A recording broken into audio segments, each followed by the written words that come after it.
আমাদের ট্রেন হাওড়া থেকে মুঘলসরাই ছিল। ওখান থেকে আমরা বেনারস স্টেশনে যাই।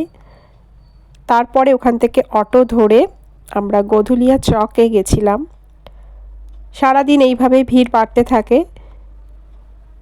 ওখান থেকে হাতে টানা রিক্সাও পাওয়া যায়।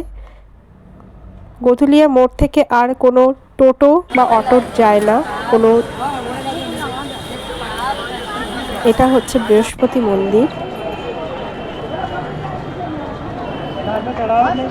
দশামেধ ঘাটের দিকে এই মন্দির পড়ে। এটা খিচুড়ি বাবার মন্দির।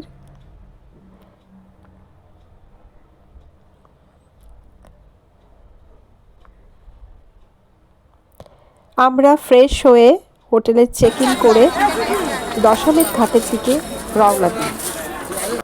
সকাল থেকেই অজস্র মানুষের আনাগোনা।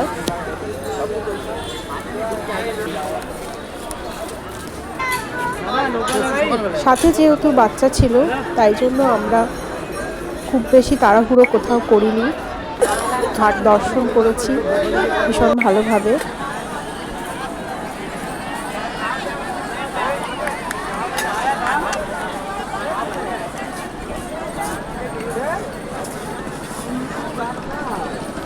এই ঘাট থেকে নৌকা যায় বিভিন্ন ঘাট পরিদর্শন করাতে। মাথা পিছু 100 থেকে 250 পর্যন্ত ভাড়া হয়। আর পুরো নৌকা বুকিংও ওখানে হয়। আমরা দশামেধ ঘাটেই কিছুক্ষণ কাটিয়ে ওখানকার এক মিউজিয়ামে আমরা গিয়েছিলাম, যেখানে পুরনো কাশীর বিভিন্ন ইতিহাস জানতে পারি। আর অনেক কিছু পুরনো জিনিস যেগুলো প্রায় হারিয়ে যাচ্ছে আমাদের এখান থেকে, সেগুলোও দেখতে পাই।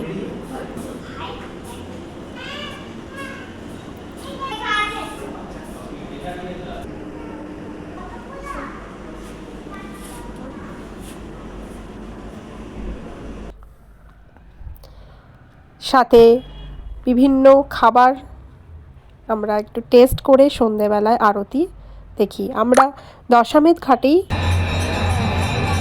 দেখেছিলাম। ভীষণ ভিড়। এইভাবেই আমাদের প্রথম দিন কাটে বেনারসে।